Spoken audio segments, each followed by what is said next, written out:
for checking out Live and Lead every Wednesday. I hope these video series have been helpful to you, and if they are, I hope you'll share them with your friends. And I hope you'll write to us or email us and let us know that these have been an encouragement to you. You know, we believe that healthy leaders lead healthy organizations. Somebody once said to me that if you want to know the health of an organization, put a thermometer in the leader's mouth. This is true for a church or a business or a sports team. We have to have healthy leaders, and healthy leaders have to be equipped, and they also have to be encouraged. So we're trying to provide whatever we can to equip and encourage you as you lead and as you live your life. So I hope these are a help to you. You know, a few years ago I was on a hunting trip in East Texas, and there was a thunderstorm rolling in. I knew that I needed to get back to safety. My friend was coming to pick me up in the truck.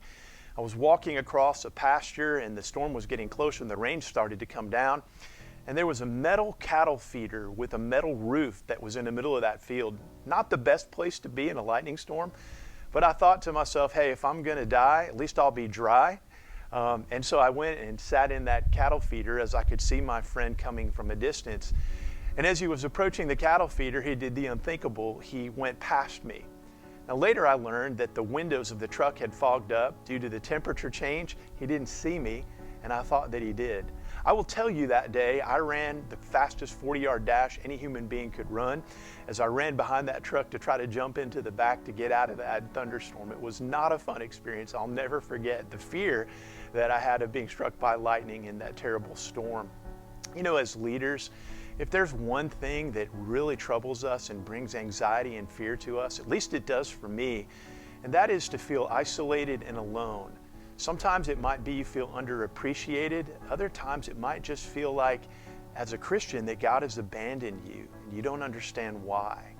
Nothing can stop you from being the leader God wants you to be when you feel like you're all by yourself, you're in it all alone. And especially you feel like God has abandoned you in the midst of that. In Joshua chapter 1 and verse 5, here's what God says to Joshua. He says, I will never leave you or forsake you. Now, this isn't a promise that is just mentioned to Joshua. It's mentioned repeated times in the Bible. Every time God's people faced an insurmountable obstacle, a hill that was very difficult to climb, or a challenging circumstance, God always met them with this promise, I'm with you. I'm in you, I'm working around you, and I am for you. You see, a lot of times we believe that we have to earn God's presence by something that we do. So if we're living a good life in our estimation, or if we're doing the things that God wants us to do, that God is with us. But if we do something we're not supposed to and live in disobedience, that somehow God abandons us. But those things are not true. You see, God's promise to us is that He is always with us. Even when we don't see Him, even when we don't feel like He's with us, and even when we may feel isolated or alone with the people that we work with or the people in our church, God is always with us, and He never leaves us. Here's a great promise. The windows of His truck never get foggy. He never passes you by when He purposefully sees you so that He might leave you alone. Now, God doesn't always meet us in the way that we expect for Him to meet us. He doesn't always come to our rescue in the way that we desire for Him to come to our rescue. But God is always with us, and His promise always remains, I will never leave you nor forsake you.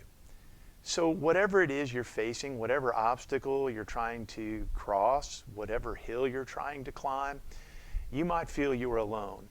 But let me remind you of this. Even though you may feel you are alone, how you feel is not always what is real. God is with you. He will never leave you, and He will never forsake you.